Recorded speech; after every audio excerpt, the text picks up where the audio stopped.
I'll just go and get a chair. Excuse me. Oh, welcome back. Debbie is going to get a chair, Eric. All right. Well, we can get started. We're live on Consultervation. We've got some new faces here today that haven't been here the last week or so. George Powers from Syracuse. George, how you doing? Good, Eric. How you doing? Thanks for having me. How are things in Syracuse? We're just fine and dandy. Down the road from one of the third largest warehouses in the world they're building with Amazon. So they're really fast. Yes. Wow. And we're honored to have Debbie Hall Evans with us today. Hey, Debbie. Hi. Fancy meeting you all here. Yeah. And her other half, Dave Evans. So yeah. How are things in the hills of Scotland there? The Glen is beautiful. We are truly fortunate. We have 5 seasons pretty much every day. So we've currently got the sun at the minute, which is nice. Yeah, all good here. Really good. Autumn, summer, winter, spring, and Debbie season. Yeah. I was wondering what the 5th one was. Well, I'm here in Colorado, and we've had our crazy weather that we have here today. You know, it snowed last night. We have snow on the ground. It's going to be cold, rainy all week. And Sunday, it's going to be 75 and sunny. So we have schizophrenic weather here this time of year in Colorado, but it's a great place to live. So today, what I would like us to talk about is talking about values and the importance of values in an organization. And, you know, at RLC, we often talk about the foundational part of a business being, you know, the culture blocks, defining what those are, defining your values and the behaviors that are important. Because, you know, if you don't really have that structured, I feel like, you know, people will do their work, but you're not going to get the kind of results that you want unless you have these things defined. So when I think of values, I often think about how there's different types of values that we all live with. There's both the personal values that we have and the business values. And I'd like to talk about that first, because I think there's sometimes commonality, but some differences. So, you know, I'm open to hearing what your thoughts are on this. George, maybe you want to start with, you know, what your thoughts are on personal values versus your business. I always prefer to make up values at the moment. That way I can open and free to do anything I possibly want with no ramifications in my own concern. Oh, Mr. Powers. But wasn't what I was expecting, but okay. but I guess I don't see how you can really separate the personal business values, Eric, actually, to be a little more serious. But because if you want to be able to look at yourself in the mirror and when you get up in the morning, you've got to be able to do things that are, you know, personally in line with your values, whatever they happen to be. And if you're conducting business in a different way, I'm not sure how you can you know, put the two together. So I think they meld together into one thing.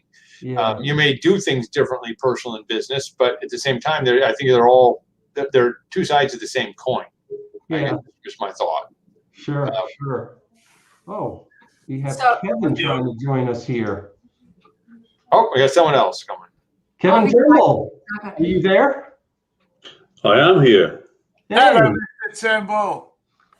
Okay, there you go. There you are. Okay, great to see you. I know that you were on a road trip for a while there. You're back home, I see. I'm back home. I got back home on Saturday afternoon after a hectic trip around the Utah National Parks and the Grand Canyon. Nice. It was awesome. Were you working on your values, Kevin? Is that what you went on the trip for? I was working on my values all the time. I thought so. What a sage. So Kevin, I spent some time in brew pubs, doubly working on my values. I was going to say, you value that beer, you value that burger. I like that. Yeah. So Kevin, we were just talking about personal versus business values. Do you have any thoughts on that? Personal versus business values? Yeah. I think this is a really tricky subject, Eric. Mm-hmm. Because I think it's easy to talk about values in the kind of, we support values to support society and blah, blah, blah. But I don't see much of that. And, you know, the Wolf of Wall Street, they had values, but it was all selfish. Yeah. There's a breakaway in in European football, where the top 12 clubs in Europe want to create a European Super League, and just play themselves with no relegation, no promotion, you know, guaranteed income, blah blah blah. They say the values are, we've created it to save football, and it's pure tosh. And so they're saying that basically the values are to make short-term financial gain. Yeah. And I think you see that everywhere. Private equity companies, they're all the same. Sure. Sure. So I struggle with this a little bit. Yeah. Because it's a two-faced argument. I think that's what I say. Yeah. I think about personal versus business from the perspective that, sometimes people have these personal values that are rooted in maybe how they were brought up, or maybe it was religion that they were brought up under, and that creates values. But sometimes they don't really translate to the business. So that's kind of why I look at, there is sometimes some separation. It could be. But the reality is, George, to your point, as a leader, right, you're bringing in the kind of values that you want to instill in your organization. So I think it's hard a lot of times, to your point, to separate those out. I'm currently running a project with a business with their leadership team. So I'm doing a session a week with every single person in the leadership team. There's 11 of them. And we are using the 7 daily leadership principles that Dave created. And actually, the first one is role model behavior you want from others, yourself first. And the discussion has been around values. It's been fantastic discussion. And what it's actually brought up is these two things, Eric, is there are some business values with the business that I'm working with, but actually for these leaders to be their best version selves, is they've got to know what their own values are. And I think one of the most interesting parts of the topic is that every single person, 11 out of 11 are, I've never thought about what my personal values are. Yeah. I've never considered that my personal values are going to influence my commercial decisions. I've never really had time. And then their values, we have been having the debates have been incredible. I mean, I am working with some astonishingly fantastic people, but I think one of the things that's come out of it is that the discussion is allowing them to explore and be really curious about what is it that what is really fundamental and core to me. And the debate and discussion is, if I can make a decision that is going to give me clarity and confirmation and allow me to feel comfortable but challenged, and it's embedded in my value, then it therefore means that I can go back to the business and represent myself to the best. The business may have different values. For example, this business does have its own values, it's got 4 core values. Yeah. And it doesn't mean that they don't believe them. They're just not their values. So therefore, I do believe you can have personal and business. And I do believe as long as they're not conflicted. So there is one individual, for example, who has got a challenge with some of the business values. So therefore, we've got to work that through. And is it they've got a challenge with the values or their interpretation of it? Very different. Yeah. So or any conflict with some of their own personal values too. Well, yeah, because values are also, just going back to where Kevin said, is that they can be real tosh. It'll be one of our values. Okay, hold on a second. You have to define tosh. Tosh, rubbish. Just okay. saying them for the effect rather than the value of the value. So, for example, a business will say one of our values is honesty. Well, my biggest challenge, and I have said this several times this week, is that if your business value or personal value is honesty, therefore you are going to have to be honest in every level of your life and commercial decision. And we can't be. Humans are not born to be honest. We're liars. We're born liars. There's a great book by Ian Leslie. We're not honest with ourselves. So therefore, how can we be that in a business? And how can a CEO make a decision that they've got to be honest when they could be losing half of their workforce? You can't then go and say to everybody, you're all going because I'm being honest.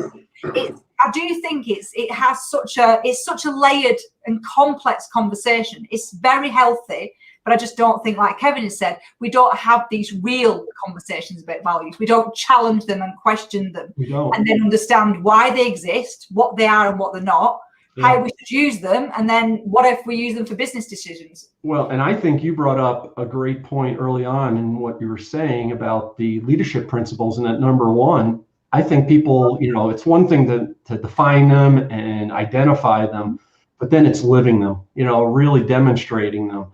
And that to me is real leadership. And that's a challenge, I think. And to your point, if they're not comfortable with it, they have to decide whether this is something that truly is a value for their business. It's funny because we've been watching reruns of The Sopranos. And so I think of that, definitely one of their values wouldn't be honesty.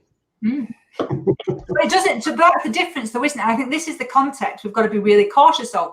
There is no right or wrong. There's no good or bad. It's actually what it means to me on the individual level. If my value is dishonesty, genuinely, I'm not talking about myself personally, but if it is about being dishonest and that is a value to me and I live my life through that, whether I, as another person looking at that person, thinks it's right or wrong is irrelevant.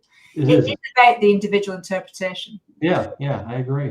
I think that we have to maybe define values in a little different way. We talk about business and personal values, and there have been, as we both, you guys have brought up, is sometimes we see values from a business standpoint to be, what was that word you used, Debbie?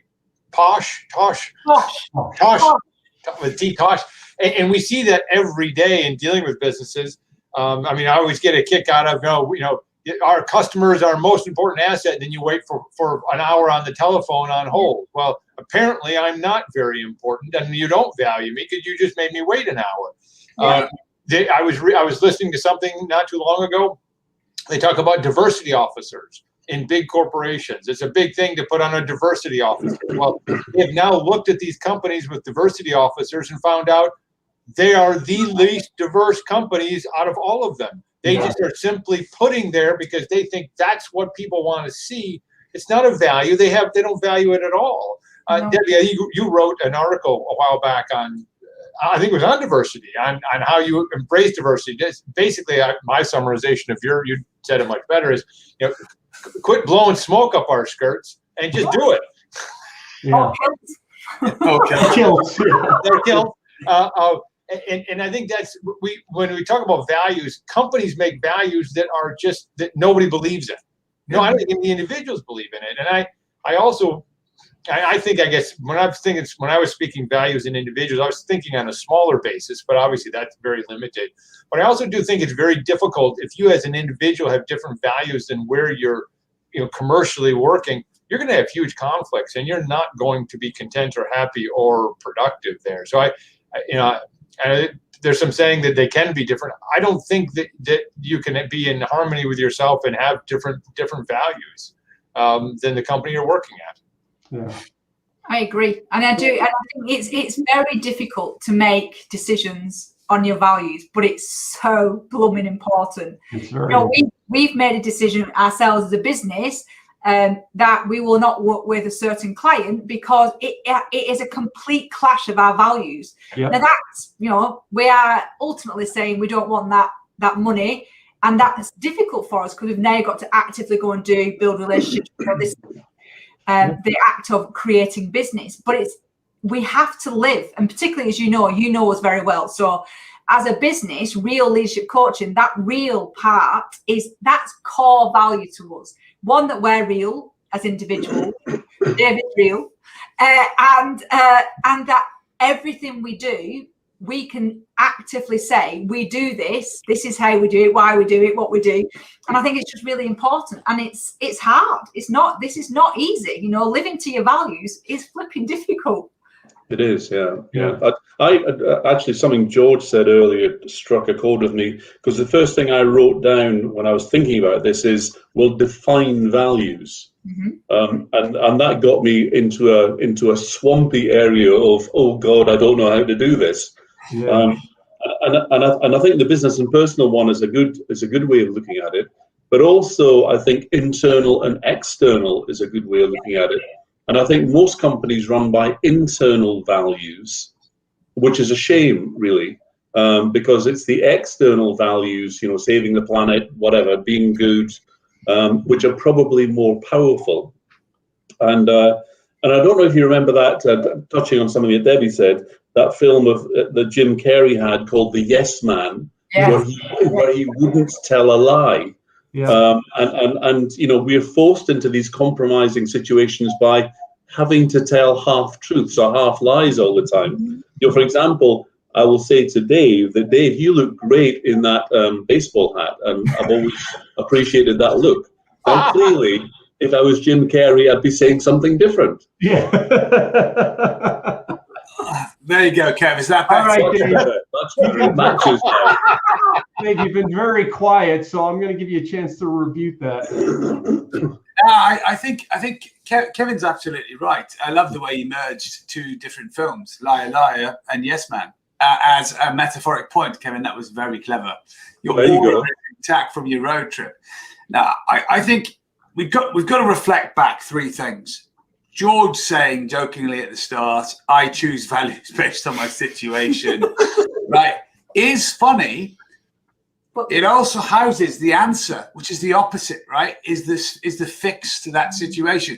Kevin talking about the soccer clubs who are trying to recreate the NFL with football, right? As in soccer, and being greedy and being two-faced is the answer to the opposite. So the opposite is hidden in that example. If you do the opposite, you're going to do a 50% better job than the best businesses on the planet. So both of them are funny, but they both have the answer hidden in them. And I think it is about this internal, what is my top number one personal value? Do I know what it is? Do I make sure I do it? Is it that important to me that I live it out on a day-to-day basis? And does the firm I work at allow me to do that? And if they don't, is it a problem? Because that's where you end up, because it might be a problem for you. And therefore, should you stay working there? Probably not. Life's too short. Easy to say, though, right? Yeah, yeah. Anything else on that? Well, I just think. Well, I think this big tech and values is a really interesting area to discuss.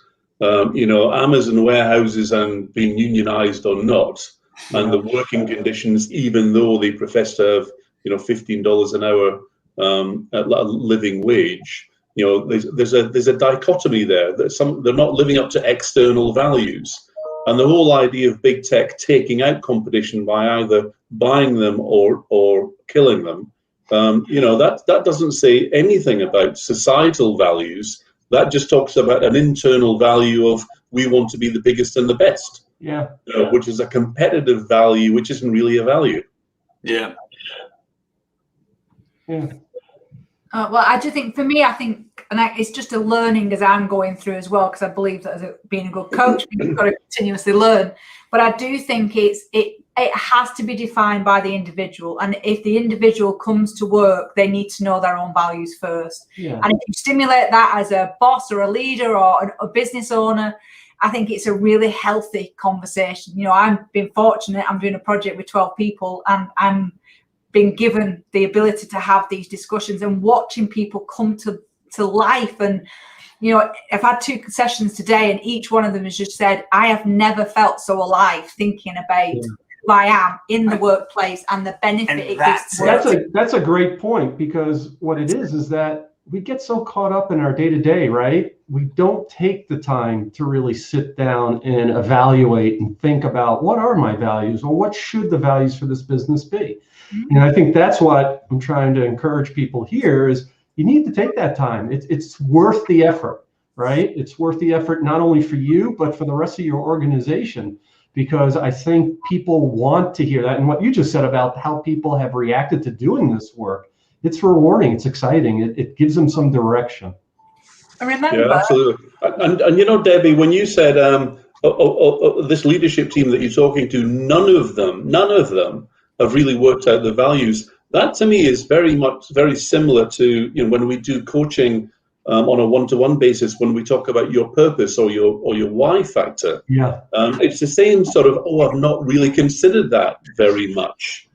So we don't seem to be very perceptive in the way that we think about ourselves. And actually, it would be a good idea to put values into that purpose discussion. Yeah. Just give me 3 values that you want to live by. Don't make it difficult. So it's interesting, both you just said 3. I know, Debbie, you said earlier 4. So I often ask, what is that right number of values that a business should have? And, Dave and I were talking the other day about the study that was done at Harvard, back in the 50s, I believe. And at that time, they identified that people can only concentrate on so many things at a particular period of time. And, I think back then it was 7 plus or minus 2. And then they revisited the study. I think that was back in 2000. And they said, oh, well, it looks more like 5 plus or minus 2. And now they've revamped it in 2020. They looked at it again and it's down even lower because of all the other interaction and disturbances that we have in the way of technology. People can only concentrate on a few things. So I just thought, let's talk about what is that right number and why, and see if you guys kind of agree with some of that research. Shall I start? Because I'm kind of living this. I've literally just come off one call to have this discussion as well. And I think it's fantastic because I think one of the things for me and the discussion that I'm having is the number is irrelevant for me. It's more about, can you genuinely live and make decisions, clear decisions from your values? So if you've only got one, therefore, you can be consistent in making decisions, understanding yourself, being able to question, all of these things. For some people, that they might need 3. I do think 4 is way enough. That's my very, very personal opinion. I can remember 4 values in a business. But I think, if you've got one that is really clear and I can be very definitive about that, this is what it means to me. This is why I can use it. This is how and what I do with it. And these are the decisions I make from it. Then to me, that is a true value. Eric, if you go to the comments section in the control panel, you'll see there's a LinkedIn comment, which I've just put up, which will allow you to show it and then go back to your banners of the 7 plus 2, 5 plus minus 2, and the 3 plus minus 2. So where is it at? Under comments? Yeah, click on comments, and you should see that there's 2 from me, from my live feed on here.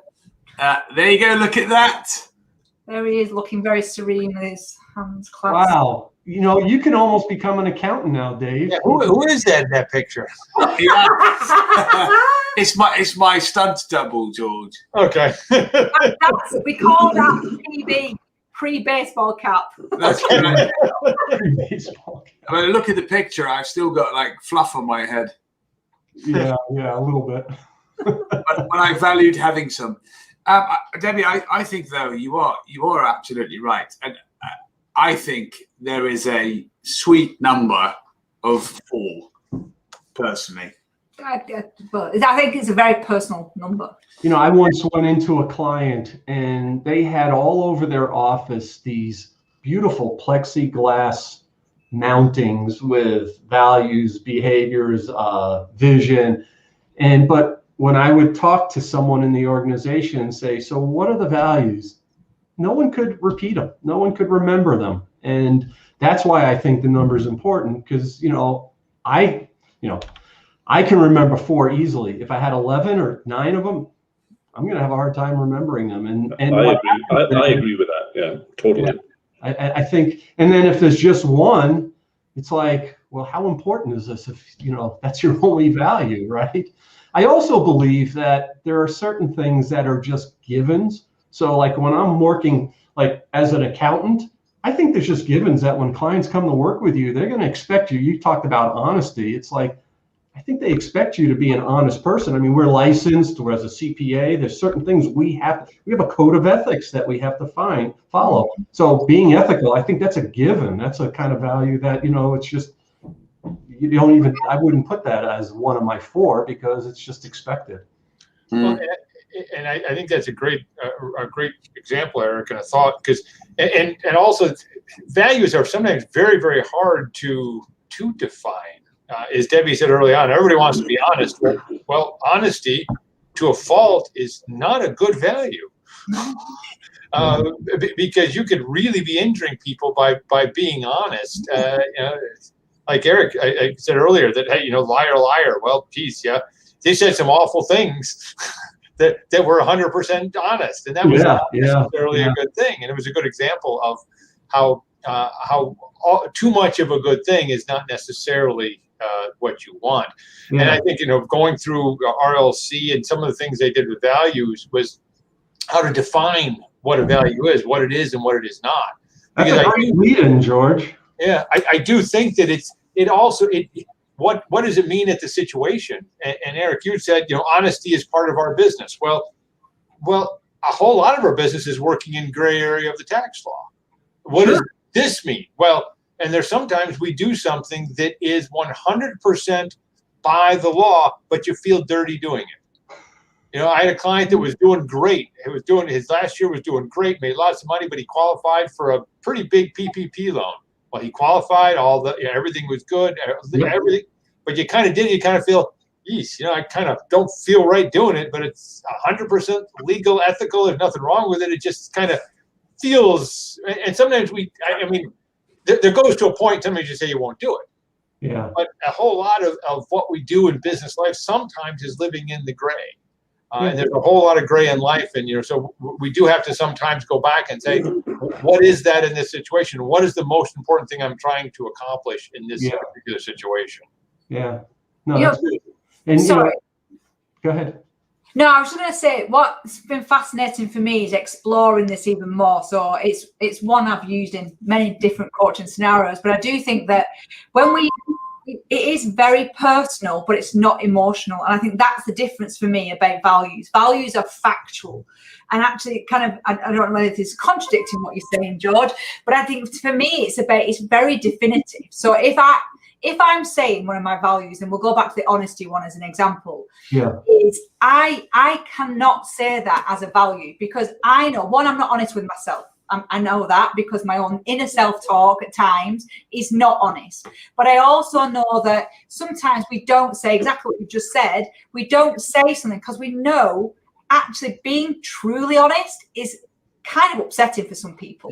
So so to me, that becomes an emotional element. So if I can be really factual and say, for example, a great value would be openness. So my ability to be open is I can say, yes, I am. No, I'm not. It's a fact. So therefore, there's no emotion attached to this. It's not me, on a good day, I'm open. On a bad day, I'm not. Actually, if it's a value, I can fundamentally say to you, I'm going to be open and receptive to whatever topic you bring to the table, commercially or personally. I am going to be open. And I think that, to me, is how I would personally define them, is remove the emotion and be very clear on fact. It is and it isn't. Well, in RLC, we talk about how do you define these values. There is a process that I take people through where I just say, what will you do and what won't you do? And I think that's when you sit there and make it as simple as possible like that, I think that gives people an opportunity to really get to what you're talking about, Debbie, is defining this and understanding what's the parameters for you. Now, someone else may have that same value, but what they're willing to do and not do may be a little bit different. It may not be exactly the same. It's not like it's black and white that this honesty value means you have to do this. It's how you define it for yourself and for your organization, I think. Right. I'd also say, Eric, going back to your earlier point that, the accounting industry standards expect you to be honest and ethical. Yeah. I think there's a danger in that, however, by saying, I'm not going to put those on my values because it's a given. Because you kind of relegate them into a gray area of, well, maybe I am honest and maybe I am ethical sometimes, when I choose to be, but it's not one of my values. Yeah, what I would say is it's not necessarily that it's not a value, it's just maybe not one. If I'm going to pick 4, do I want to take that as one of my primary values is what I'm saying. And I completely agree with you, by the way, that having a small number is memorable. So I could just about remember every day that my values are live, love, laugh. Yeah. But if I go into anything more esoteric than that, I'll never remember it. I'm getting old, and my cells are. I'm in that club too. Leaving my brains. Yeah. And it's this as well. George is a genius because he uses about 49 of them at any given moment. That's right. Whatever we want it to be right now. Whatever works for you, right? Yeah. And it is good. I know one of the values we have come up with in our company is growth. And in and of itself, that could go so many different ways. Grow, regardless of anything, grow about what. And, we've taken some time and tried to define what that means to us. And it would mean something completely different to each one of you. And that's okay. We just said to Eric is defining it. And Debbie, you said defining it. What does it mean for us? And, how are we going to go about doing that? And by going through the steps with our LLC, it helped us define what that meant for us. Yeah, because you're going to have a definition for growth that's going to be different than maybe, one of these high-tech companies. Right. But, as you define it, you're also going to uncover what behaviors you want from people within your organization and by yourself. Those are the things that, are important that will deliver that value. Well, I think the other thing is we've got to remember is values are not values unless you do something with them. Oh, absolutely. It's a living, breathing thing. So therefore, I have to, kind of going back to the principles is that, I have to represent the values that I say that are in my business. So therefore, if I'm not, I have to sit down and be very open with people and say, we haven't demonstrated this value because, going back to your example, George, of, we say we care about customer experience, but then we leave you on the telephone for an hour. Yeah. Well, I'm sorry, but as a business, if that is what is happening, we've got to look at our own processes, we've got to understand it, and we've got to tell people we've not got it right. And these are the reasons why. And I think that's where it becomes all this very superficial, which is kind of what Kev said at the beginning, is it becomes, we think we should say this because that's what people are saying at the minute. It's very trend-led, I think, as well, rather than it actually being what it needs to be. Simple, clear, boundaried, so I know exactly what it is, and actually we do them. Yeah. Yeah, very good. I was thinking as I was listening that values are the personal navigational tools to personal leadership. That's deep. I was going to say, Dave, you always got it. Yeah. We're done. Okay, sign off. That's it. We're all done. Thanks very much. Thanks for listening. And what's your next book called, Dave? Kevin's Thoughts from Utah in the Turnbull Almanac. That's right, yeah. But going back to what you just said, George, a minute ago, where you've got growth down as one of your values. I mean, I kind of question whether that's a value, because growth sounds a lot like making money is one of our values. So you're back in Wolf of Wall Street territory again, where there's nothing ethical about growth or making money necessarily. It's not something that you live by. But you're now putting a fence on it that we didn't. Growth meant also growth to ourselves. Yes, growth to the business at a reasonable rate. Growth to ourselves, learning new things, becoming our best self. So it was more than just simply, hey, we're growing. It means not saying no as a first reaction or thought. It's being open to new thoughts and ideas. It won't let personal mindset get in the way of when people are talking and giving advice. So it wasn't so much of, hey, we're going to grow and we're going to have a 50% increase in sales. That was not where I was going with that. It was taking it in a different direction because we grow in different ways. And do we want to grow in revenue? Yeah, we do.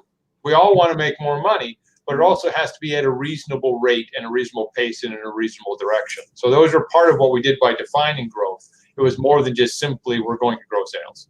Yeah, and that's what's beautiful about I asked that question, George, because you defended it really well, and I like the way you're talking. Yeah, that was like ping pong. But I think that demonstrates how important the defining of the value is, because when George started speaking, I hear where you're coming from, Kevin. And as soon as George starts saying what he was saying, it's like, yeah, growth is much bigger than just dollars and cents in your mind. And so, yeah, that shows why it's important to define these. Good.